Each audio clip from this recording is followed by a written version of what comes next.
ورحمۃ اللہ وبرکاتہ. نحمده ونصلي على رسوله الكريم اما بعد فاعوذ بالله من الشيطان الرجيم بسم الله الرحمن الرحيم رب اشرح لي صدري ويسر لي امري واحلل عقدة من لساني يفقهوا قولي. ہماری آج کی گفتگو کا موضوع ہے ہم عید کیسے منائیں. الحمدللہ رمضان المبارک اپنے اختتام کو پہنچا، خوشی کا موقع آیا. خوشی کے موقع پر خوشی منانا عین انسانی فطرت ہے اور ہمارا دین اسلام فطرت کے عین مطابق ہے. وہ خوشی کے موقع پر خوش ہونے کا حق دیتا ہے، انسانی ضروریات اور خواہشات کی جائز تکمیل کے ذرائع فراہم کرتا ہے. اسی لیے ہم دیکھتے ہیں کہ عید کے موقع پر نبی اکرم صلی اللہ علیہ وسلم نے خوشی منانے کی اور اس دن کو گزارنے کی بہترین تعلیم دی ہے.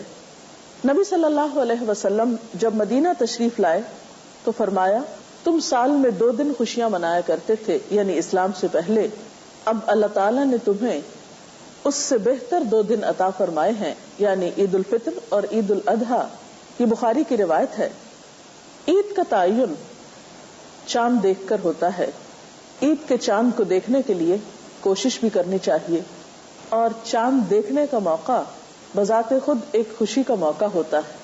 اگر ممکن ہو تو بچے اور بڑے سب مل کر عید کا چاند دیکھنے کی کوشش کریں.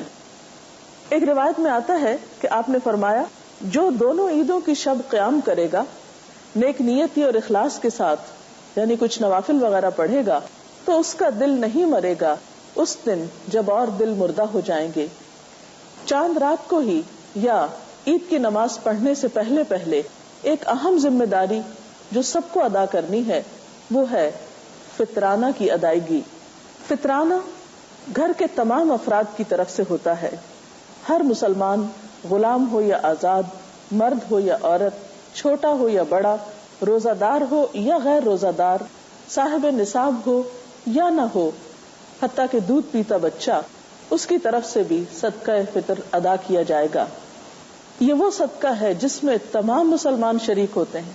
بہت سے مواقع پر جب صدقہ خیرات کی بات ہوتی ہے تو چند لوگ دیتے ہیں اور چند لوگ لینے والے ہوتے ہیں، لیکن اس صدقہ فطر میں سب کو شریک ہونا ہوتا ہے. حضرت ابن عمر سے روایت ہے کہ رسول اللہ صلی اللہ علیہ وسلم نے صدقہ فطر 1 صاع کھجور یا 1 صاع جو غلام، آزاد، مرد، عورت، چھوٹے بڑے ہر مسلمان پہ فرض کیا، یعنی سب کو ادا کرنے کا حکم دیا. 1 صاع کی مقدار تقریباً 2.5 کلو گرام کے برابر ہوتی ہے. یہ کھجور یا گندم یا دیگر اناج کی شکل میں بھی دیا جا سکتا ہے اور اس کی قیمت بھی ادا کی جا سکتی ہے.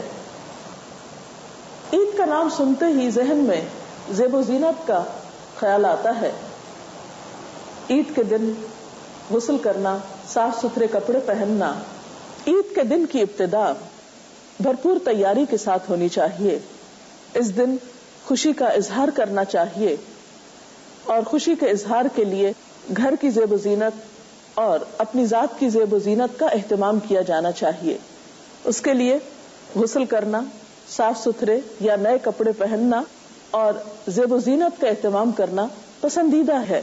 کے دن کرنے والے کاموں میں اہم ترین کام نماز عید کی ادائیگی ہے، لیکن اس کی ادائیگی سے پہلے کچھ میٹھا کھا لینا بھی سنت ہے.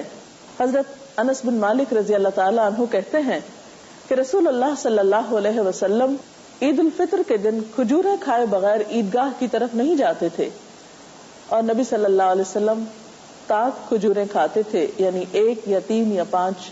لیکن ضروری نہیں کہ کھجوریں ہی کھائی جائیں. اگر کھجوریں میسر نہ ہو تو کوئی بھی میٹھا کھایا جا سکتا ہے.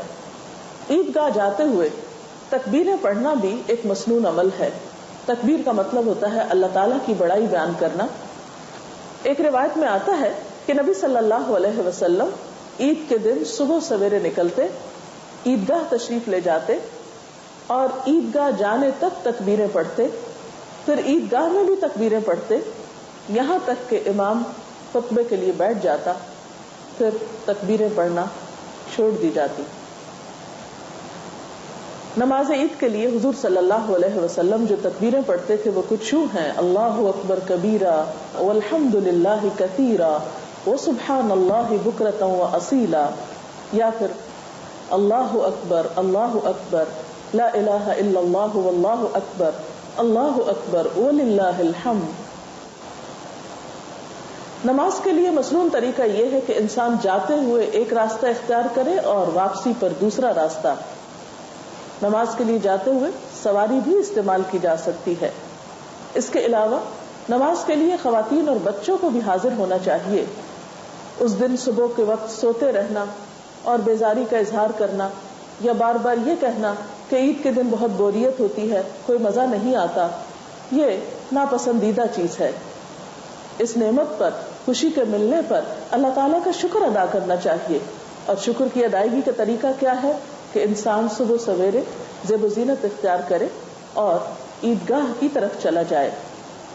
پھر اس میں ہم دیکھتے ہیں کہ بچوں اور خواتین کے لیے بھی عیدگاہ جانا پسندیدہ ہے۔ ظاہر خواتین اپنی حدود اور شرائط کے ساتھ ہی جائیں گی۔ صحیح بخاری اور مسلم کی ایک حدیث ہے، حضرت ام عطیہ سے روایت ہے کہ رسول اللہ صلی اللہ علیہ وسلم نے حکم دیا کہ دونوں عیدوں کے دن ہم حیض والی اور پردہ نشین تمام عورتوں کو عیدگاہ میں لائیں تاکہ وہ مسلمانوں کے ساتھ نماز اور دعا میں شرکت کریں۔ البتہ حیض والی عورتیں نماز نہ پڑھیں۔ تو اس سے پتہ چلتا ہے کہ جن عورتوں کو نماز نہیں پڑھنا وہ بھی وہاں جا کر دعا میں شریک ہو سکتی ہیں۔ عید کا دن باہم ملاقات کا دن بھی ہے۔ باہم ملاقات کرنے سے مسلمانوں میں آپس میں ہمدردی اور محبت کے جذبات پیدا ہوتے ہیں۔ اس وقت ملاقات کرتے وقت تقبل اللہ منا ومنکم کی دعا دی جا سکتی ہے کہ اللہ تعالیٰ ہمارے اور تمہاری نمازیں، روزے اور دعائیں قبول فرمائے۔ پھر اسی طرح عید سے واپسی پر مزید خوشی کا اہتمام کیا جا سکتا ہے۔ مثلا ہم صحیح بخاری میں دیکھتے ہیں، حضرت عائشہ رضی اللہ تعالی عنہا سے روایت ہے کہ کچھ حبشی نیزوں سے عید کے دن مسجد میں کرتب دکھا رہے تھے۔ حضور صلی اللہ علیہ وسلم کے پیچھے میں انہیں دیکھ رہی تھی۔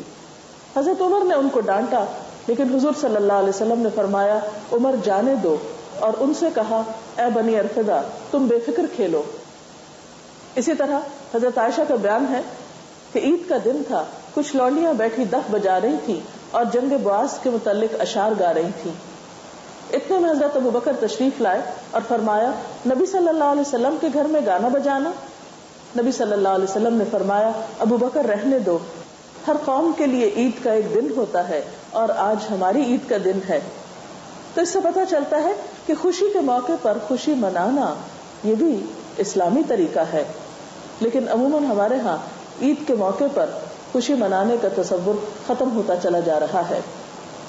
خواتین زیادہ تر کھانا پکانے میں مصروف رہتی ہیں، صبح کے وقت عام طور پر بچے سوئے رہتے ہیں یا پھر رات کو بہت دیر تک جاگتے رہتے ہیں، بازاروں میں گھومتے پھرتے رہتے ہیں، اور اس میں بھی بسا اوقات ایسی حرکات دیکھنے میں آتی ہیں کہ جو پسندیدہ نہیں۔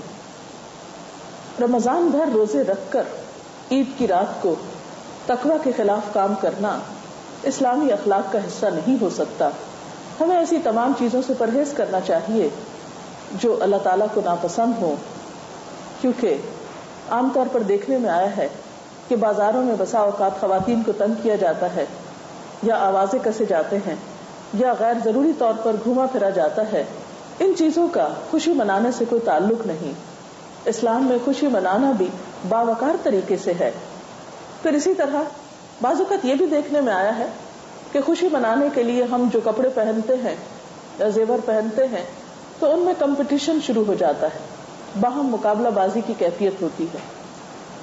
اس وجہ سے بھی خوشی بسا اوقات حسد میں تبدیل ہو جاتی ہے۔ ہمیں اس بات کا تو حق دیا گیا ہے کہ ہم نعمت کا اظہار کریں، اچھا پہنیں، اچھا کھائیں، لیکن اس بات کی اجازت نہیں دی گئی کہ ہم اپنی نعمت کا اظہار اس طرح کریں کہ دوسرے کی تحقیر ہو یا دوسرا تکلیف میں مبتلا ہو، یا صرف اپنی خوشی کا خیال رکھیں اور دوسروں کو بھول جائیں۔ رمضان کے علاوہ اس موقع پر بھی اپنے عزیزوں دوستوں کو یاد رکھنا، ضرورت مند لوگوں کو یاد رکھنا، ان کی ضروریات کا خیال رکھنا، یہ بھی ہمارے فرائض میں شامل ہے۔ حقیقی خوشی تو وہ خوشی ہوتی ہے جس میں سب شریک ہوں، صرف اپنی خوشی کا ہی نہیں دوسروں کی خوشی کا بھی خیال رکھا جائے۔ اللہ کرے کہ آپ سب کی یہ عید حقیقی خوشیوں کی عید ہو اور آپ اس میں خوب خوب انجوائے کریں. وآخر دعوانا ان الحمد للہ رب العالمین.